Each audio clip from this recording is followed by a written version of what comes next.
د نبی کریم صلی الله علیه وسلم د سیرت پاک خبره شروع ده. او ما ویلو چې د مدینه منوره خلکو دا شکر پنګې ته لري کسړه څه مسله جوړه دا کټ کدا دا طرفه څه مسله جوړه چې نبی علیہ السلام مبارک سره د مدینه منوره انصارو د مینا د غونډې لاندې بیعت کړو 3 کاله بیعت عقبه.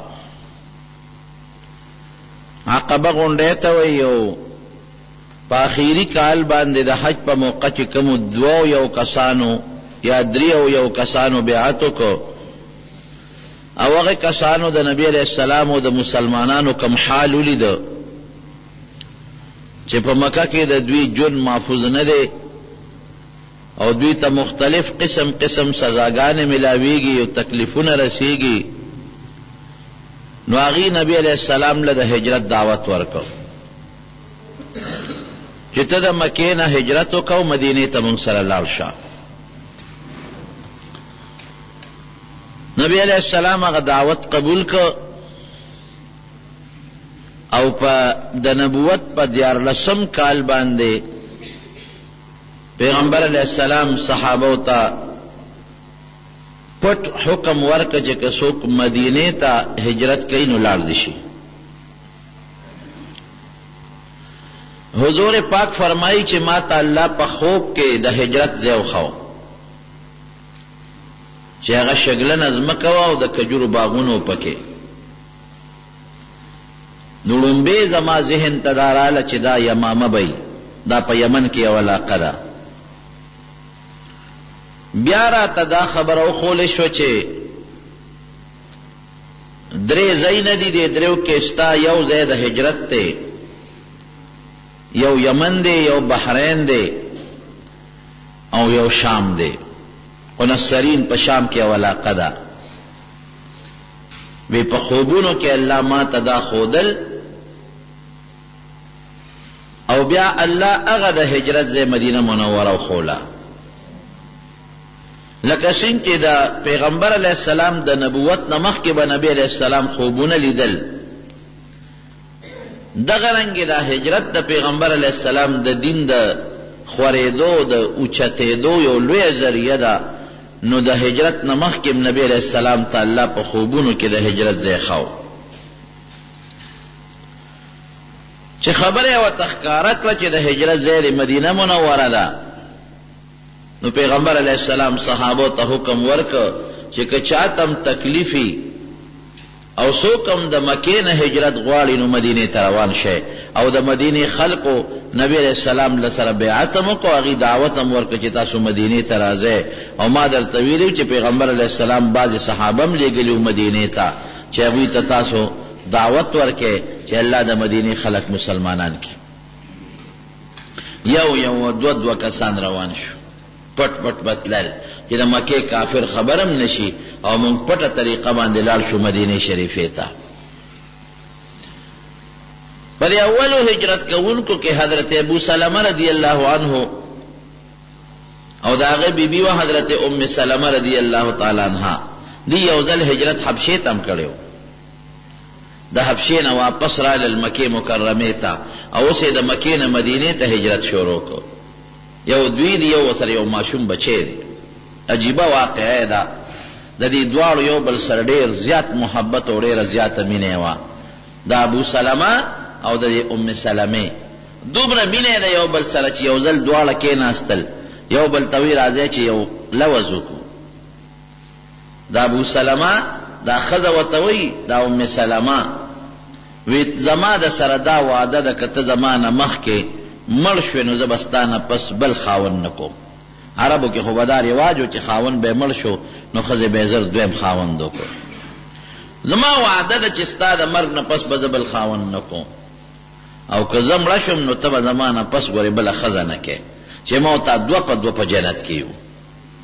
دا خاوند ورته وایي وی زما د سره لوز دی که ته زمانه مخکې مړه شوې نو زه به ستا نه پس بله ښځه نه کوم، خو ته دا وعده مه کوه که زه مړ شم نو خیر دی تا له اجازت دی که زما نه پس بل خاوند کې نو کولی شي، ځکه زه یوازې ګزاره کولی شم سړی یم او ته خو ښځه یې یوازې ګزاره به درته ګرانه وي. دومره مینه یې وه یو بل سره. او بیا اتفاق دا چې دا خاوند مدینه منوره کې وفات شو، دا ډېره غمجنه وه. دا وایي ما تورې جامې اغوستې وې لکه په غم کې چې خلک تورې جامې چي، او ما وی چې دن به د خپل د مینې خاوند پسې داسې جړا کوم چې د قیامته پورې به خلک د دې یو بل ته حکایتونه کوي، یو بل ته به نقل کوي، داسې جړا به کوم. وی ځان مې تیار کړه، د مدینې یو بله ښځه وه هغې م را سره ځان تیار کړه چې مونږ به ویر کوو جاړو به. وی دې کې نبي علیه السلام مبارک را دننه شو. وی ما ته یې غږ ونه کړو، خو بلې ښځې ته یې وویل چې د کوم کور نه خدای دوه ځله شیطان ایستی دی هغې ته بیا شیطان را دننه کوی. یو ځل د حبشې هجرت شوی دی، یو ځل د مدینې. وی بس زه پوه شم. وی ما ته یو دم وخاو چې دا وایه خدای به دې غم اسان کړي. ما الله زما د مینې خاوندو ابو سلمه او ما سره د حبشې هجرت هم شوی دی او ډېر محبت و. وی داسې وایه چې اللهم اجرني فی مصیبتي، خدای په دې مصیبت کې ماله اجر او ثواب راکړي، واخلف لی خیرا منها، او د دې مصیبت نه ماله یو بهتر خوشحالي راکړي. وی ما وی چې دا دعا خو د پیغمبر مبارک د خولې د دا خو به زه شروع کم، خو زما د خاوند نه بهتر خاوند بلا بل څوکي چې ماله به خدای راکړي، د ده په شان خاوند خو بل نشي کېدی. وی الله مې هغه دعا قبوله کړه. وی ماله خدای د خپل خاوند ابو سلمه نه بهترین خاوند راکړه چې هغه محمد رسول الله دی صلی الله علیه وسلم. خدای پاک د پیغمبر علیه السلام نکاله راوسته، د چا د خو بدل الله نه یېری. نو وی مونږ دواړه چې د حبشې نه رالو نو دې وخت کې د مدینې هجرت شروع کېده، نو مونږ ته اجازت وشو. نو ایزا او خاوند مې مدینې ته روان شو، او هغه ماشوم بچی چې کوم سلامه دی را سره دی. چې روان شو وی زما د قوم خلک رالل، او زما خاوند ته وی ابو سلمه ته چې دا خور خو مونږ په تا خرڅه کړې نه ده چې کله حبشې ته په سفرونو ګرځې او کله بل خوا په سفرونو ګرځې، دا مونږ خرڅه کړې نه ده. که ته چې ته سفرونه کې زه کوه او مونږ له خپله خور لور راکړه. وی دې ته جدا کړم، خاوند مې یوازې که، خاوند خو مې لاړ مدینې ته او زه بچې پاتې شو. وی دې کې د خاوند د قوم خلک رالل، هغې وی ښه تاسو ښځه زمونږ د قوم د سړي نه جدا کړه، دا خو دا ښځه وه چې کوم خی بوتله نو حق یې بوتله به ولې م ته جدا کړه، نو بچې زمونږ کېږي بچې راکې. نو یې بچې رانه زما د خاوند قوم یو. وی یو ماشوم زویم رانه لاړ، خاوندم لاړ. وی ټوله ورځ به مې جړل، او د مکې صحرا ته به ووتم هلته به مې جړا کوله، او ډېره زیاته پریشان وم چې یا خدایه زما د مینې خاوند و هغه هم رانه جدا کامله، او زما هغه د مینې بچی هم رانه جدا شو، به څه کوم؟ عرب خو سخت خلک دی، یا خدایه څه به کېږي. وی یو ځل مې جړل په مکه کې، او د مکې په دې شاړو بیابانونو غرونو کې د یو انسان را باندې رحم راغی. هغه چې رحم یې راغی نو هغوی لاړل زما قوم زما تربورانو سره، ورته یې وی چې ګورئ چې دا د خپل خاوند سره خوشحاله ده، په مدینه کې او بل ځای خوشحاله ده، نو تاسو پې څه کوئ؟ پرېږدئ، تاسو خو دې دپاره وایاست خاوند سره خوشحاله ده، نو چې ورسره هجرت کوي او سفر ورسره کوي تاسو یې څه کوئ؟ نو زما د قوم خلک یې راضي کړل. نو بیا هغه سړی لاړ او زما د خاوند قوم والا ته وی چې بس دا ښځه دي خاوند له دا بچې وله راکې. نو یې بچې یې راکه ماله. نو یې ماله یو اوښ راکه. وی زه په هغه اوښ یکې تنها سره د خپل بچي نه سوره شوم او مدینې ته روانه شوم. څومره سخت سفر دی، 400 بلکې 450 کیلومیټر مزل د مکې نه مدینې منورې پورې دی. اوس خو لا نوی روډ جوړ شوی دا موټر وی، دا خو لږ اسانه ده. زوړ روډ چې کوم په بدر تللی دی هغه اوږد دی، اصل 480 کیلومیټر جوړېږي.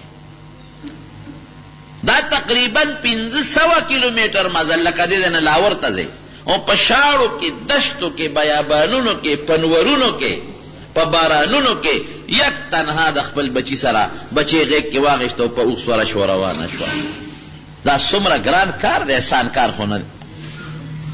وی چې د مکې مکرمې نه لږ بار ووتو تنعیم ورته وایي تنعیم یو ځای د هغې ته ورسېدلو نو عثمان ابن طلحه دی را سره میلو شو دی دغه وخت کې لا کافر و وروسته بیا دی مسلمان شوی دی دی وخت کې لا کافر و نو دی خو به یو بل پیژندل 3 میله چې ووته روان یم وی عثمان ابن طلحه ما ته وی څه کې وی ما ورته وی چې زه مدینې ته هجرت کوم خاون مې ملته د بچی خلکو خاطر خو پته وه قوم اجازت راکړه او د خاون قوم بچی م راکړه زم هجرت کوم مدینې ته وی ما ته وی څوک دی د سره وی ما ورته چې هېڅ څوک را سره نشته وی څوک خو به د سره خامخا وي وی ما ورته چې لا والله الا الله و بنی هذا قسم په خدای که بل څوک را سره وي یو را سره الله دی یو را سره دا بچنګی دی بل څوک نشته لا والله الا الله یو الله دی و بنی هذا بل دا راکوټې بچنګی دی بل څوک نشته وی ښه ویړی را باندې خفه شو نو زما د اوښ مهاري ونیوه او ما سره په ملګرتیا کې روان شو وی دا عثمان نه مې بهترین انسان بل نه دی لیدلی وی چې کله به مونږ دمه کوله وی ده به په قلار زما اوښ سملو او اوښ به یې وتړه او دی به لرې لاړ ما ته به یې شا کړه یو اون یا د بوټي یا د کاڼي لاندې به کېناسته او زه به د اوښ نه کوزه شوم ما به خپله جد پوره که دبه مې وکړه او چې کله به زه په خپله پاسېدم او اوښ ته به وختم نو دی به راغی نو زما د اوښ مهار به یې ونیوه نو را سره یې دا 1500 څه کم کیلومیټره مزل وکړه او قبا ته یې ورسولم وی ما ته وی چې ستا خاون به دې کلي کې د خلکو سره دی نو زما اوښ او زما بچی یې پرېښود او دی رانه واپس له مو کافر لا مسلمان نه دی لیکن زړه کې دومره محبت و یو بل سره رحم خو د کافر په لکې وي نو بویه ته الله د هغې صلاح عثمان له ورکړه وروسته خدای پاک هغه ته ایمان ور نصیب کړ داسې یو به ته حضرت عمر فاروق رضی الله عنه راغی نبی علیہ السلام ته کېناست ټول خلک پټ پټ بتلل چې څوک هم راونه نیسي وی د الله رسوله زه ځم مدینې ته لاړ شم وی زه خو پټ نه ځم راغی د بیت الله نه تاو شو او بیت الله په مخ کې اعلان وکړ ای د مکې خلکو زه عمر یم پیژنی مې که مې نه پیژنی څوک نه پیژني ما پیژنی او زه روان شم مدینې ته هجرت کوم که چا کې زوري را میدان ته دي شي نیغ لاړه صحابه تلل اخره کې نبی کریم صلی الله علیه وسلم ته حضرت ابوبکر صدیق راغی د ابوبکر دا خیال و چې د مدینې دا هجرت هم د حبشې د هجرت په شانتې دی او نبی علیه السلام به نه ځي او صحابه به ځي وی د الله رسوله زما هم هجرت تړه کېږي که دې خوښي زه به مدینې ته لاړ شم وی ته ایسار شه ما پورې ایسار شه وی صاحب ته به ځې څه هجرت به کې څه وی انشاءالله چې خدای ما ته م اجازت وکړي ته ما ته ایسار شه بس پوه شو 2 خانې واغشتې او په هغه 2 خانو باندې به د کیکر دا پاڼې خوړلې دا ګیاګانې چې سربي شي ځکه د هجرت خو 8-9 ورځې سفر دی هغې سربې کړې چې سربې یې کړې بی بی عائشہ صدیقه فرمائی وی یو ځل نبی علیہ السلام د غرمې راغی د غرمې به داسې وخت و چې عموما به څوک د کور نه بار نه وتل مکه کې ګرمي وي نو څوک به نه وتېدل دا خبرې ولې کوي دا ملګري ته خبرې به کوي شور ولې کوي د غرمې به څوک د کوره نه وتېدل عموما به خلک ودو وی نبی علیہ السلام راغی په سر مبارک صادر اچول چې وی څنګه را دننه شو وی ما ته فورا ابو بکر صدیق ته مونږ الوی چې صاحب نبی علیہ السلام راغی وی دا وخت خو د ګرځېدو نی غرمې خو خلک ودي خو سلانجه پیښه ده ساجت یې دی راغی وی چې راننه وه وی اخرج من عندک چې څوک در سري دا بار وباسه یو پټه خبره کوم وی صاحب بل څوک نشته 2 لوڼه مې دي یو بی بی عائشہ ده او یو بی بی اسما ده جباری څوک نشته وی قد اذن لی فی الخروج وی ما ته خو د هجرت حکم وشو وی الصحبه د الله رسول زده مرګرتیا درخواست کوم ما ځان سره مرګري کا وی ته مې مرګري وی 2 خانې مې غشتې دي یو استا نبی علیہ السلام په پیسو بالم اما بغیر ثمن فلا به پیسو نه علم وی صاحب ما تعالی غشتې دی ټیک ته چې مال دې غشتې را خو پیسې به در کوم په سوچ دې غشتې به در کوم علما وی ولی نبی علیہ السلام دلته خیراتی قبول نه کړو پیسې ورکړي د هجرت یو عظیم سفر دی او ډېر لوی د ثواب سفر دی. د پیغمبر علیه السلام مقصد دا و چې دا زه په خپله وخه وکړم چې دا لوی ثواب ما ته هم میلو شي. وی صاحب کله به ځو؟ بس وی انتظار کوه زه چې کله رالم ځو به.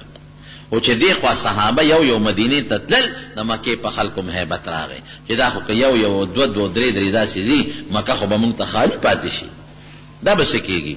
او که دا مسلمانان ټول اوتل او بار یې ځان له ملګري پیدا کړل او سبې زمونږ په مکې حمله وکړه نو بیا به څه کېږي؟ نو دوی یو میټینګ وکړ مکه کې. ابو جهل او دوی راغونډ شو او یو میټینګ یې وکړ، لګیا دي مشوره کېږي. قرآن حکیم کې اللہ تعالیٰ فرمائے وَإِذْ يَمْكُرُونَ بِكَ، دوی ستا متعلق سکیمونه جوړول. لیثبتوک، چاوی وی الکه داسې کار به وکړو چې مړ به کړو، چاوی قتل او به تړو جیل کې به واچو بند به. دا ابو جهل هم پکې، دا شیطان هم پکې یو نجدي شیخ په شکل ناستو. وی زم تاسو چې څه مشوره کوئ زم د نجد د علاقې د یو قوم مشر یم، مم شامل کې خری بدله در ډېره ښه. وی صاحب کوټه کې به بند کو او جیل کې به واچو. دا شیطان پاسید وی نه دا رې غلطه ده. ځکه غلطه ده چې د لوی قوم دی، یو 10 ورځې به جیل کې وساتئ، شل به وساتئ، میاشت دا قوم به د نه خلاص کړي. بل کس پاسید وی زما تجویز دا دی چې بار به وشړو وطن نه به وباسو. دا شیطان بیا پاسید وی دا هم غلطه خبره ده. وی دله خدای داسې خوږه خوله ورکړې ده چې کدیم بار وویسته ځان سره به ملګري برابر کې در باندې به حمله وکړي. ابو جهل پاسید وی زما خدا رې ده چې مړ به کو، بس قصه به خلاصه شي. دا شیطان چې د سپینګیري په شکل ناستو دی پاسید زنده‌باد دا رې ټیکته. خو یاره وجنه به څنګه؟ د خلوی قوم دی څوک بې وجني، د قوم دشمنۍ ته به څوک غاړه ایږدي.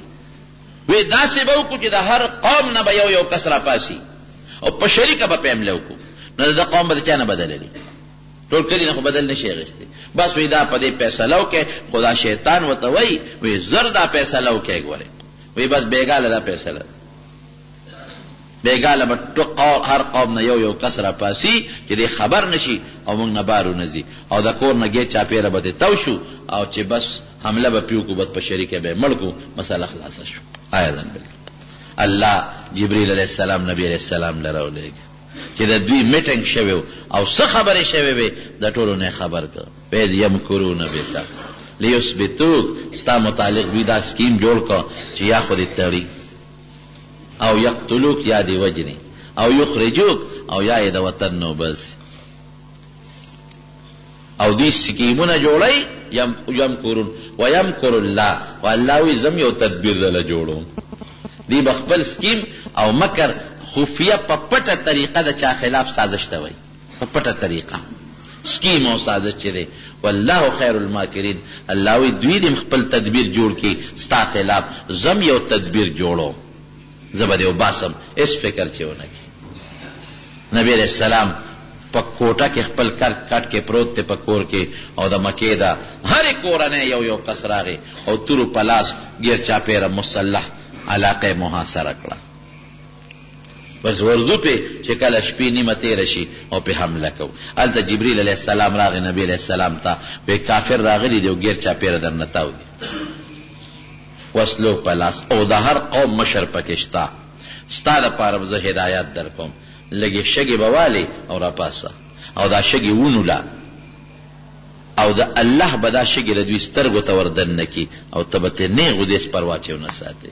ګوره یمکرون دی هم خپل سکیم او سازش جوړی، خو لیکن الله وی زه به هم یو تدبیر جوړوم، یو طریقه به جوړوم. والله خیر الماکرین، د الله تدبیر ته څوک بیا نشي رسېدلی.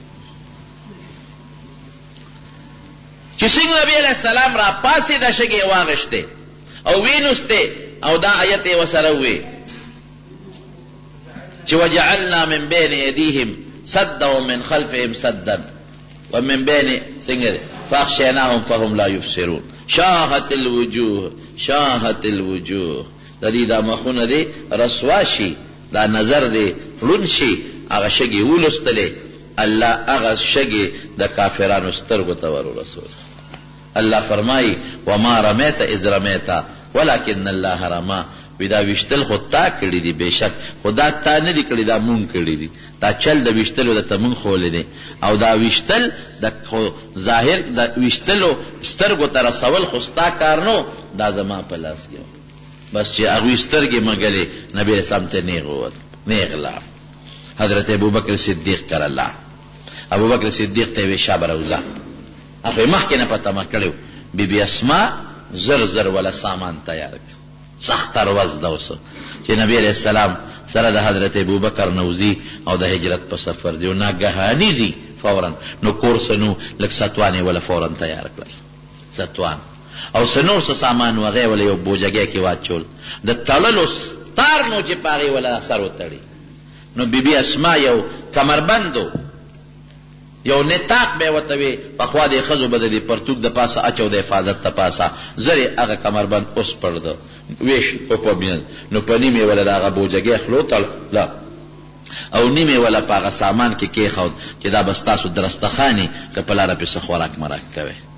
دی ورکړل ولا او دواړه ووتل، او دوی ته یې وی چې چاته غږ مه کوئ، پټې پوی کړل. خو مونږ نیغ فی الحال مدینې ته نه ځو، مونږ ځو او په غار ثور کې بره یو غار دی په جبل ثور کې، هغې کې به مونږ یو څو شپې تېرو، بیا به مدینې ته ځو. ګوره الله ورته دا چل وښو چې که مونږ نیغ اوس ځو خو دوی را پسې د لارو باندې راځي، لانجه جوړېږي. نو مونږ به یو 3 ورځې پټ شو، دوی به منډې ترړې ووایي دوی ته پته ولګي چې سړي خو رانتلي دي، مونږ به دلته یو. نو چې کله خلک ښه په قلار شي بیا به مدینې ته ځي. کافر خو اوس ګیر چاپېره ولاړ دی، چې ولاړ دی یو سړی پرې راغی، وی څه ته ولاړ یې؟ وی د فلان کې انتظار کوو، حمله به پرې کوو. وی خو ما ولید داسې لاړه، ما ولید اوس داسې لاړ. وی څنګه داسې لاړ؟ وی دا په سرونو دا خاورې څه پرتې دي. نبی علیہ السلام وی دوی سترګې مږلې ما ته بق بق کتل، او زه مخکې تېر شوم او زه یې نه لیدل. همدغسې ده رب العالمین چې د چا مدد وکړي که نه، قسم دی که څوک هغه ته پوټې نقصان نه ورسوي، خو چې الله د چا مدد وکړي، الله یې مدد وکړي. دوی ورلل، شپه ورو ورو تېرېږي، په دې سلو کې ګوري چې خوند یې ونه که په کور ورننوتل. چې ورننوتل حضرت علي د پیغمبر علیه السلام په بستر هملاستو، هغه یې راونیو. ملګری څه شو؟ وی ما ته څه پته لګي؟ څه شو؟ وی دی نو ستاسو مخکې ووته، وی زموږ مخکې څنګه ووته؟ وی لاړ ما ته پته نه لګي. او علي صاحب یې په دې خپله بستره دې دپاره سملولی و چې نبي علیه السلام سره د کافرانو امانتونه پراته. ګوره دې وخت کې به یې مو سره امانتونه کېښودل. امینو. وی چې کله سار شي دا امانتونه خلکو ته واپس کا، او ته مونږ پسې مدینې شریفې ته را روان شي. هغه نظر بند کړ، خو بس په هغه خو کار نه کېده. نو بیا خو شي که پرېښود. چاوی الک ابوبکر کله به پټ شوي، ځکه هغه سره ډېر تعلق و. لاړل حضرت ابوبکر صدیق سره. بیبي اسما وایي چې راننوتل، وایي ما ته پلار دې څه شو؟ وایي چې زه نه یم خبر. چېرته وتی دی؟ ما ته پته نشته. نو ابو جهل داسې یو مضبوطه سپېړه ماله راکړه، حالانکه ظلم دی اوس پر دې جینۍ له ولې سپېړه ورکوې؟ وایي دومره مضبوطه سپېړه یې راکړه چې زما په غوږ کې والی و هغه ماته شوه، رانه لاندې پرېوته. بس دوی ساړه شو، اور پې بل شو چې خدای دا څه شو، زمونږ سړي څه شو.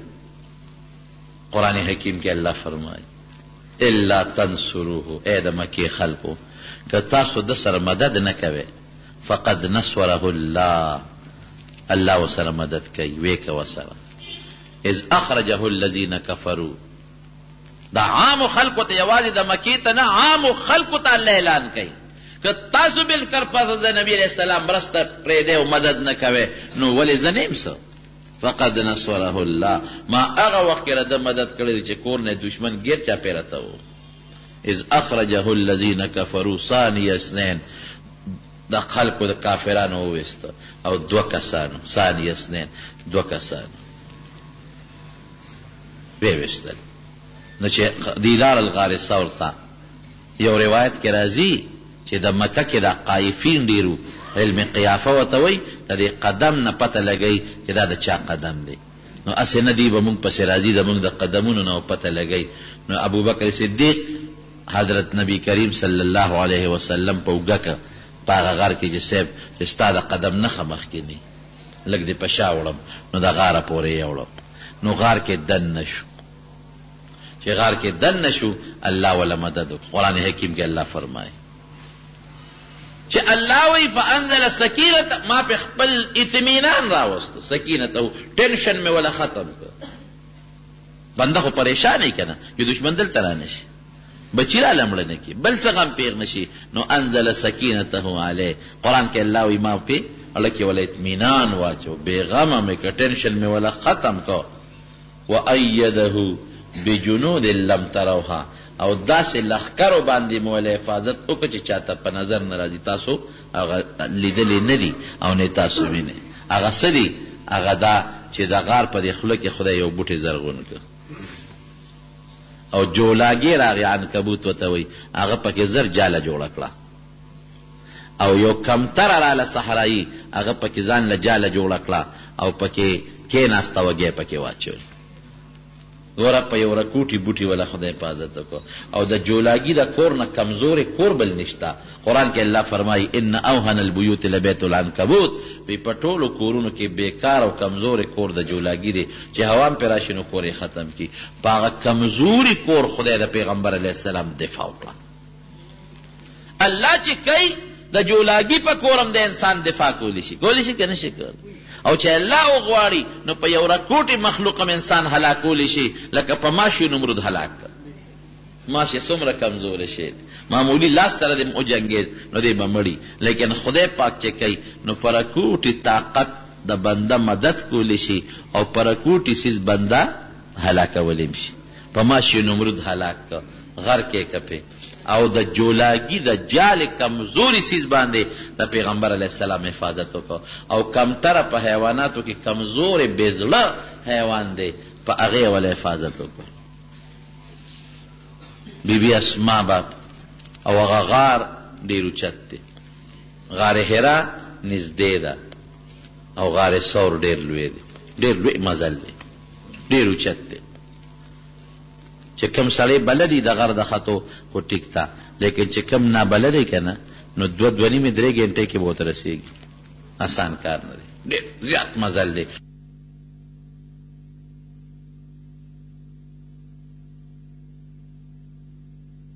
څه شو؟ وی لاړ جوړو، وی اوتلی دی. وی داسې معلومیږي چې تاسو به نارې پرېښې یې، څه به یې درته پرېښې هم نه، نار به یې پرېښې. واقعي چې کله پیغمبر علیه السلام د نبوت دعوه وکړه، 10,000 درهم ابوبکر راوړل او پیغمبر علیه السلام ته یې کېښودل. 10,000. وی دا په غریبانانو باندې چاته تکلیف یې نه وي، مسلمانان راځي نو دا هغوی له ورکوه. 10,000 درهم. او د هجرت په موقع سره 6,000 درهم هغې ځان سره واغېشتل، مدینې ته روان شو. وی تاسو خو به نار نور پرېښې بچې، هېڅ پې هم درته نه یې پرېښې. نو دې په سترګو ړوند.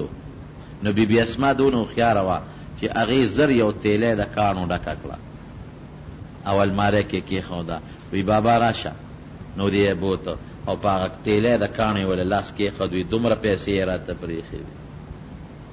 وی ښځه بچې ما وی کني نارې پرېښې.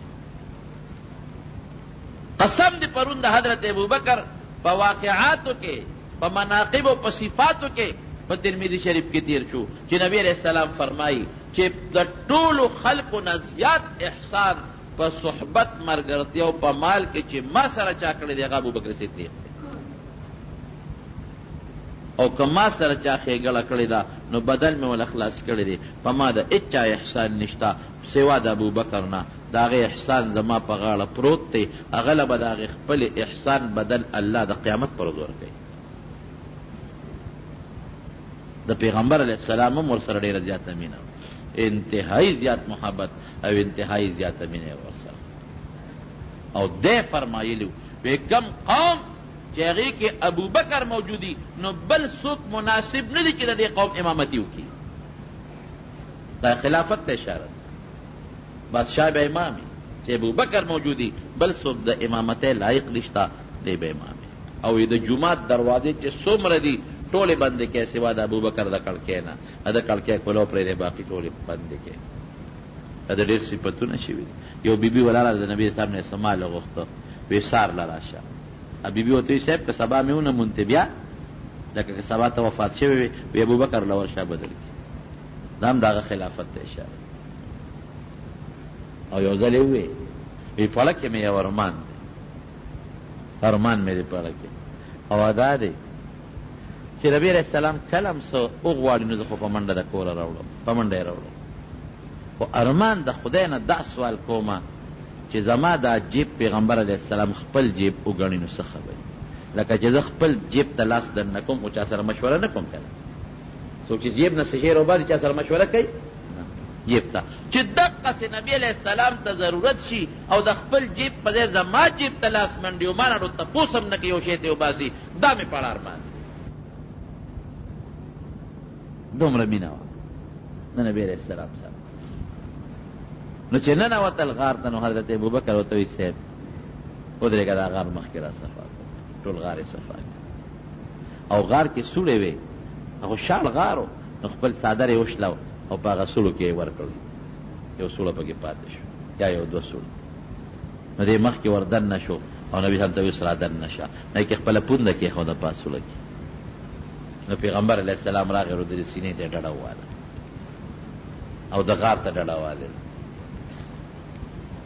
نو جلال الدین سیوطي هم لیکي نورو کتابونه هم لیکلي دي چې دننه په دې سوړه کې چې ته مار و مار هغه لاره باندې کوشش کوي د وتو او نوځي ناګرې د حضرت ابوبکر د خپې له ټک ورکړي دی اوس بیا هم خپه نه لر کوي حالانکې د مار څومره سخت زهري که بل سړی څومره چغې به یې والې بیا هم خپه نه لر کوي چې هسې نه خپه لر کړم او دا مار روځي پیغمبر علیه السلام ونه خوري او اوښکې ترې روانې شوې هغه اوښکې د نبي علیه السلام په مخ مبارک پرېوتې راویښ چې ابوبکر خیر دی وی صاحب دې غار کې مار څه شي وخوړل وی دې خوا کړه خپې دې خوا کړه پیغمبر علیه السلام مبارک خپلې لاړې مبارکې راواغېشت او د هغه په هغه پونده باندې پورې کړې حضرت ابوبکر وی چې څنګه لاړې زما پوندې له ورسېدې وی ما وی چې نه څه شي خوړلې ما ونه راته درد شته خبره ختمه زه وایم فهم د هغې سینې نه خوش قسمته سینه بله کمه ده چې حضور پاک ورته ډډه والې او د هغې پوندې نه خوش قسمته پونده به بله کمه چې د دواړو جهانو د مبارک سردار لاړې دې تو شوي ډېر لوی د منقبت خاوند او د فضیلت خاوند او سیوطي صاحب پکې یو واقع بل هم لیکلی چې نبی علیہ السلام د مار نه هم تپوس کړی دی دا ولې دی وخوړ د حیواناتو سره هم پیغمبر علیه السلام خبرې کړي دا معجزه ده د معجزاتو بیان برته انشاءالله یو جمعه کې کوم وی صاحب دې ځای کې راګرځېدم او عیسی علیه السلام روان ملګري ورسره نو وی چې د نبي آخر الزمان به دې غار ته ځي او دلته به یو درې شپې کوي نو زه ځکه دلته پروت وم وی نن را باندې خوشبویي ولګېدل نو راتلم خو لار بنده وه نو ما ځکه ټک ورکړ کافر خواره دي ګر هغه قدمونو نښې والا ایا ځان سره که هغې ورته وایي چې په دې لاره تللي دي چې غار ثور ته لاړل وی دې ځای پورې خو قدم شته خو له دې نه مخکې قدم نشته دې نه مخکې نشته نو غار ته ور ورسېدل حضرت ابوبکر صدیق رضی الله عنه حضرت ابوبکر صدیق رضی الله عنه نبی علیہ السلام ته د الله رسوله هغه دی کافر دی او غار له خور ورسېده او چې متیازې کولې نو غار طرف ته مخ کړی نو پیغمبر علیه السلام ورته وایي وی ابوبکر که دوی مونږ لیدلې نو مونږ ته به متیازې کولې مونږ نه اذ یقول لصاحبه لا تحزن ان الله معنا نبی علیہ السلام حضرت ابوبکر ته څه وایي وی غم مه کوه فکر مه کوه ان الله معنا الله مونږ سره دی نو دلته بعضې خلک سوال کوي وی ابوبکر ډېر یېرېده وایي وروڼو یو حزن دی حزن یو خوف دی یرې ته خوف وایي لا تخف حضرت موسی علیہ السلام ته الله وایي لا تخف مه یېرېږه انه لا یخاف لدی المرسلون پیغمبر چې مونږ سره دی ولې یریږي؟ خوف روع وتویرتا فلما ذهب عن ابراهیم الروع، ابراهیم علیہ السلام باندې یو ځل هیبت راغلی ایرت لاړه. نو خوف او روع یریتا وایي، حزن خو یریتا نه وایي، دا معنا غلطه ده چې لا تحزن مه یریږه، لا تخف کوي نو بیا به معنا مه یریږه، لا تروع کوي نو دا معنا به وچې مه یریږه. حزن څه ته وایي؟ حزن هغې غم ته وایي چې چاته د بل چا نه پیښ شي، لکه زوی ته تکلیف ورسیږي او دې فکرمند شي، مال ته تکلیف ورسیږي او دې فکرمند شي، هغې فکرمندۍ ته وایي، هغه سوچ او فکر ته وایي چې د بل چا نه ورته ورسیږي. نو نبی علیہ ابوبکر سره د ځان یره نه وه چې ما به څوک مړ کړي، په پیغمبر علیه السلام فکرمند و چې نبی علیہ السلام ته څوک تکلیف ونه رسېږي. لا تحزن معنا څه؟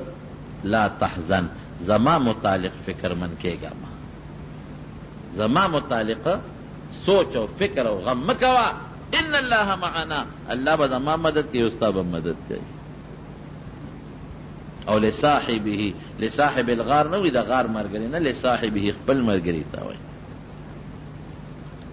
یو کافره بل ته وایي هلکه وایي په دې غار کې چېرته دننه نه، بل ورته وایي د غار په خوله کې چې کومه اونه ده دا خو د نیکه نه مشره ده، او چې دې لاره باندې تلل نو دا جولاګي دا جاله نه روانې ده او د کمترې دا جاله نه روانې ده، بې وقوفه. نو ترې روان شو. د پیغمبر د حضرت ابوبکر صدیق یو غلامو عامر ابن فهیره، هغه به ګډې چیلې سرولې، نو د دې غار خوا کې به یې سرولې، د دې غر ویښ کې. نو چې شپه به شوه او نور شپونکیانو به ګډې چیلې اخوا دې خوا کړې، نو ده به زر وشړلې غر ته به یې وخېجو، نو هلته به یې تپې واغېشتل، نو حضرت ابوبکر او په نبی علیہ السلام به وستل. او ابوبکر صدیق زوی چې دی به د شپې ته نو دروازې به دې ګرځېدلې، روخیارو د کافرانو ټولې خبرې به محفوظ واورېدلې. نو د شپې به لار په تیاره کې نو د نبي علیہ السلام سره به شپه وه، نو ټولې خبرې به یې ورته وکړې. نو پېشمني به ترې را روان شو چې خلکو ته پته ونه لګي چې دې بار دی. د سهار وختي به کلي کې و چې څوک دې خبر نه شي. 3 ورځې نبی علیہ السلام مبارک او ابوبکر په دې غار کې تېرې کړې چې ورته پته ولګېدله چې اوس به د کافرو خبرې غلې شوي. نو بیا ورته ووایي چې اوس داسې وکړئ، یو سړي سره یې د مخکې نه خبره کړې وه، د هغې سړي نوم عبدالله ابن اریقط، او هغه سړی کافر و او د لارې ښودونکي ماهر و.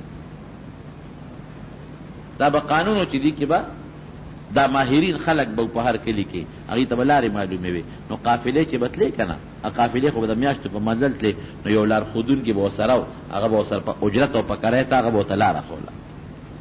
دا لارې بار چاته نه وي چې قافله روکه نه شي، په بل طرف لاړه نه شي. نو دا عبدالله ابن اریقط د لارې ماهر و، د سره مخکې نه په پیسو خبره کړې وه، وایي مونږ به مدینې ته بوځې، خو په داسې لار به بوځې چې ناشنا لرئ، هغه یې بېغمه اوسئ. او د مخکې نه ورته اوښانې مواله کړې وې، نو هغه اوښانې 3 ورځې پس راوستلې غار ثور ته، او نبی علیہ السلام او ابوبکر صدیق راوتل. 2 اوښانې وې، یو پیغمبر علیہ السلام او یو ابوبکر، یو هغه عبدالله ابن اریقط چې چاته لار معلومه وه، او یو د پیغمبر ابوبکر هغه غلام عامر ابن فهیره. دا د 4 کسانو قافله روانه شوه، او د دریاب په غاړه په غټه لاره یې بونه تلل، دریابي لاره باندې په ناشنا لاره یې روان کړل مدینې منورې. نو چې دوی کله د مکې نه غار ثور ته تلل، نو دا د زبرګې 28مه ورځ وه او د زیارت ورځ وه. نو په غار ثور کې جمعه خالی او اتوار 3 ورځې تېرې کړې، 28مه 29مه او 30مه. او د شعبان دا د زبرګې میاشتې اخرو، نو رجب پسې بیا شعبان راځي. د شعبان بیا په میاشت کې دوی روان شو، دا په لومبي چې 28مه 29مه 30مه، نو په لومبي تاریخ د ګل په ورځ بیا د غار ثور نه ووتل، او راتلونکې ګل په ورځ 8 ورځې په لاره تېرې شوې، د راتلونکې ګل په ورځ باندې په 8 تاریخ مدینې منورې ته ورسېدل. دا رجب نه زه خطا شم، دا سفر د سفر اخیری د سفر 28مه وه، نو د 28مه 28مه 29مه او 30مه د سفر دا په غار کې تېره کړه او د ربیع الاول په لومبي تاریخه د ګل پر ورځ روان شو او په 8م تاریخ د ربیع الاول د ګل پر ورځ قبا ته ورسېدو. دلته د مکې خلکو میټینګ وکړو، ویې لکه داسې کار دی چې سړی را نووت قصه روانه شوه، نو اعلان یې وکړو، وی که چا نبي علیه السلام جمدې راوسته او یا د هغه سر راوړه هغه له به د 100 اوښانو انعام کوي. 100 اوښان داسې دي لکه دې زمانه کې چې 100 قیمتي موټر یې څوک چا پسې انعام کوي او ډېر قیمتي شي خو اوس هم ډېر لوی قیمت شی 100 اوښانو انعام یې وویسته. دا بدماشان او اجرتي قاتلان خواره شو ځای په ځای، او نبی علیہ السلام خو دلته غار کې دی او دوی لارې ګوري پیدا یې نه کړ. او چې پیغمبر علیه السلام کله روان شو په دې اوښه او د مکې نه بار شو، نو دې مکې ته یې مخ کړی او ډېر یې وجړ. خپل وطن پرېښودل اسان کار نه، مکې ته یې مخ کړی. بما احبک الی من بعد، ما ته څه خوښ ښکاري، ډېر زیات مې خوښ ارمان که ستا قوم زه نه وې ویستلی او ستا قوم زه په هجرت نه وې مجبور کړی، ما سکنتو غیره کې، نو ما به بل ځای جون نه وې تېر کړی. او بیا روان شو د مکې مکرمې ووتل، قافله روانه شو. یو لوی بدماش دی حضرت ابوبکر صدیق رضی الله عنه فرمایي چې مونږ لاړو، وی دغه ورځ مونږ پوره مزل وکړ او د شپې مزل وکړ او سار له مونږ د 10 بجو پورې د غرمې پورې مزل وکړ، یو شان ریګولر متواتر.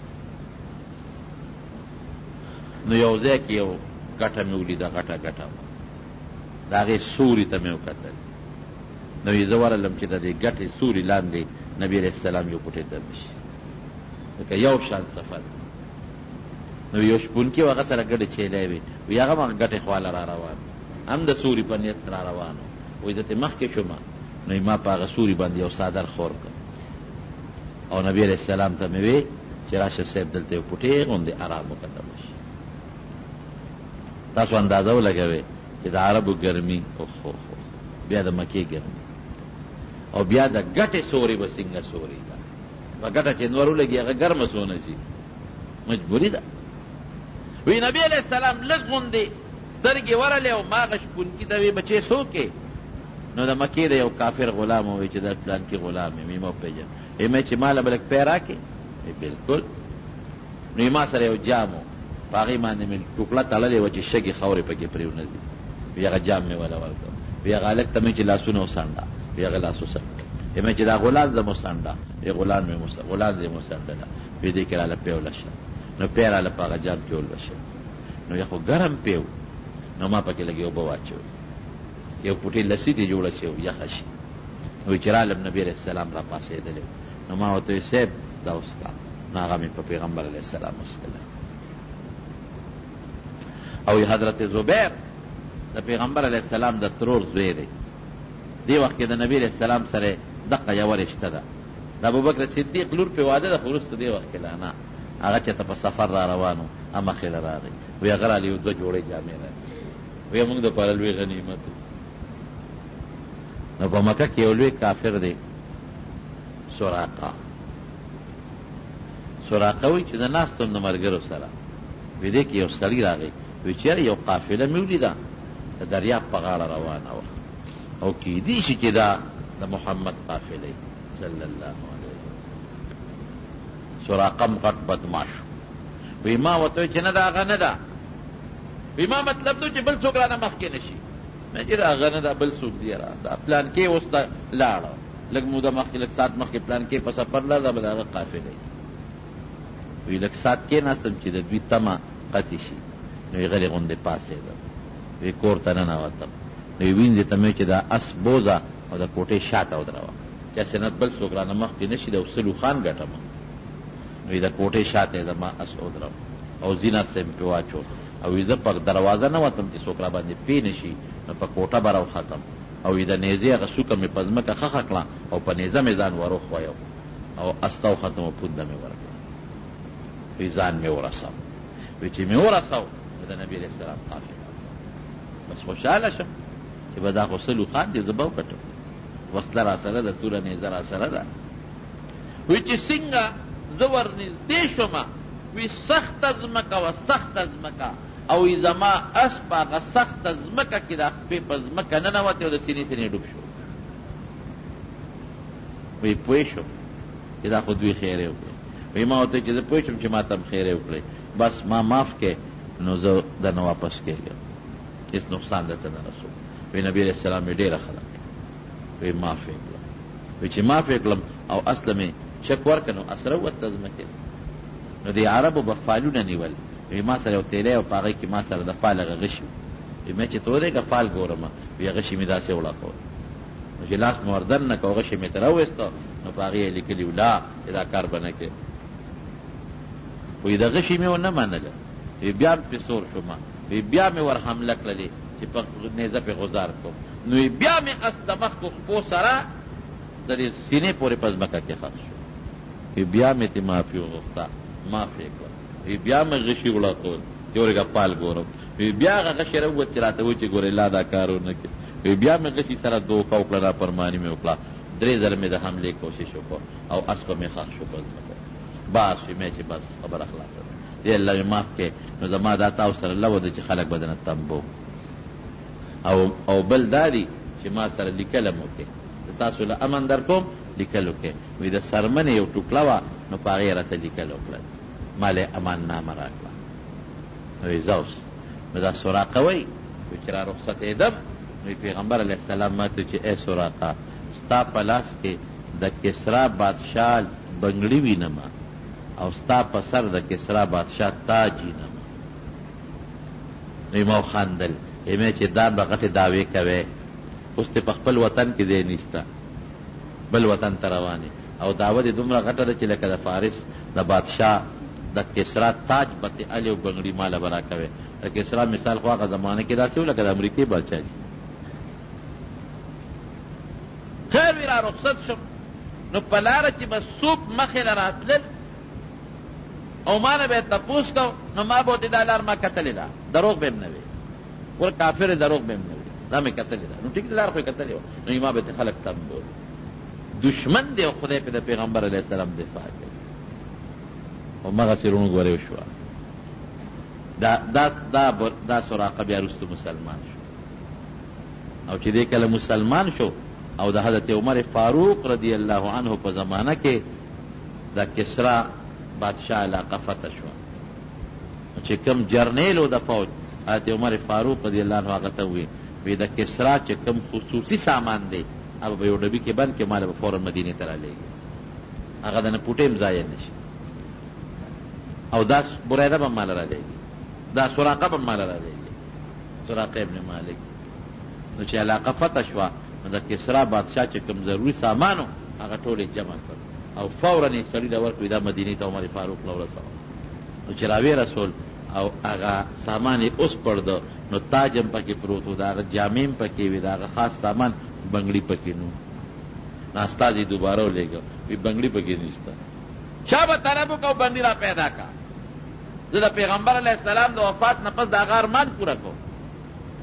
نو چې دوباره سامان ولټو نو بنګړي پکې راووتل نو هغه یې هم ورکړل نو حضرت عمر بره سراقه ته وی راشه اوسه وی د پیغمبر علیه السلام د هجرت په موقع ته څه ویلي وی ما ته ویلي چې سراقه ستا په سر د کسرا تاج وینم او ستا په لاس کې د کسرا بنګړي وینم وی تا هغه وخت سره څه وی وی ما خو وی چې داسې ګپ لګئ غټې دعوې کوي وی راشه چې د پیغمبر علیه السلام د وفات نه پس د هغه ارمان پوره کړه نو مدینه منوره کې لویه جلسه جوړه کړه او سراقه ته په سر هغه د کسرا تاج کېښه او هغه بنګړي ول راواغېستل او په لاس کې ورته واچول پیشنګویي د پیغمبر اعظم پوره شوه که نه شوه بهر کې دا د هجرت سفر خو د پیغمبر علیه السلام یو عظیمه کارنامه هم ده یو لوی محنت او لوی مشقت هم دی خو د اسلام د سربلندۍ یو لوی ذریعه هم ده نو دا باقي واقع به درته انشاءالله که موقع وه آینده جمعه کې بیان او د دې چې کوم مسائل دي وغیره او کومې فیدې دي دا به هم درته انشاءالله آینده جمعه کې بیان کړو یو طالب علم دی هغه مور بیماره ده رب العالمین دې وله شفا ورکړي نن زمانه کې معاشره کې اکثر خلک خصوصا ښځې په یو بل کوډې کوي، تعویذونه کوي، سحر کوي، جادو کوي. دا سخت جرم دی. دا د ښځو عادت شته بالکل. بعضې پلیتې ښځې دي، زه ورته پلیتې ښځې وایم، ګنده ښځې دي، ګنده او د خدای دشمنانې ښځې دي چې دا ګرځي او په ښځو کوډې کوي او جادوګان پې کوي او تعویذونه پې کوي او سحر پې کوي. دا سخت جرم دی، خطرناک جرم او ډېره لویه سزا ده. او چې څوک هم دا سحر او کوډه کوي، ګورې دا چې څوک یې لیکي د دا د ایمان نه خلاصي. هغې کې داسې الفاظ لیکي چې هغه الفاظ د کفر دي، د کفر. ما کتلي دي بعضې چې راوخېږي ما له خلک روړي وګوره، هغې کې کفري الفاظ دي. تر دې حده پورې بعضې ظالمان کوي، بعضې ظالمان چې د الله او د پیغمبر نوم د سارو په متیازو لیکي. دا ظالمان دومره سپېره خلک دي. نو چې څوک دا کوډه کوي هغه هم د ایمان نه خلاص دی، او چې څوک کمې ښځې ورپسې دي چې ما له کوډه وکړه نو هم د ایمان نه خلاصه شوه که نه شوه. تا ته خو هغه ال نه وایي چې دې پسې لیکمه، لیکن ما خو خبر کړې که نه. کفري الفاظ لیکي. دا په یو بل کوډې کول او په یو بل جادو کول او په یو بل تعویذونه کول دا سخت حرام دي. مسلمان ته ضرر رسول ډېره لویه ګناه ده. مسلمان ته ضرر رسول دا سخت جرم دی، دا د خدای دشمنی ده. دې نه ځان ساتئ، دا سخته ګناه ده. دا څه ملګري دي نومونه یې لیکلي دي، هغوی څه مشکلات دي. الله دې مشکلات په خیر او په خوشحالۍ باندې بدله کړي. دا ملګري دې څه وجې هم لیکلې ده او بل وایي چې امتحان مې مکمل شوی دی، الله دې دله په نتیجه کې کامیابي نصیب وګرځوي. دعا وکړئ. الہ العالمین د نبی علیہ السلام په نقش قدم روان. خدای موږ د ګناه نه وساتئ. خدای چاته څه حاجتونه دي حاجتونه پوره کړي. الله چاته څه مشکلات پریشانې دي هغه ور په خوشحالو باندې بدله کړي. خدای موږ د دنیا او د آخرت د عذابونو د قهرونو په حفاظت کې وساتئ. خدای د ابتلاءات او امتحاناتو سختو نه مو ساتئ، بچیم کامیاب کړي. خصوصا زمونږ د بعضې دوستان دي موږ له د جمعې په ورځ باندې د جنریټر چالو کړي زمونږ د حاجي صاحب سلو میرے یرشوران خدای پاک دې وبخي، شمشاد حاجي صاحب، حاجي شمشاد احمد صاحب مرحوم، الله دې مغفرت نصیب کړي. د هغې د بچي دي موږ سره دا مدد کوي چې موږ ته د بجلۍ کله ضرورت شي نو موږ له تار را کړی د جنریټر راته چالو کړي. دعا ورته وکړئ. حاجي صاحب په خپل هم ښه انسان و، په خپل وخت کې د جوماتونو سره ډېر امداد کړی دی، بچي هم خالقان دي. الله یې دا شمشاد حاجي صاحب په قبر انوار نازل کړي او خدای پاک دې کور د مرضونو نه محفوظ وساتي. الله یې دا بچي کامیاب کړي او د دې لوی جومات سره موږ سره چې کوم تعاون کړی دی ولا الله اجر په دواړه جهانه ورکړي. څوک چې زموږ د جومات سره د مال د بدن هر قسم مدد یا خدای کفر دی او د دین مدرسه ده، د جومات د ماشومانو مدرسه ده، چې څوک ورسره مدد کوي الله دې ورسره په دواړه جهانه مدد وکړي. الله خیر وخت کې زموږ په خپله کلمه نصیب کړي. لا اله الا الله محمد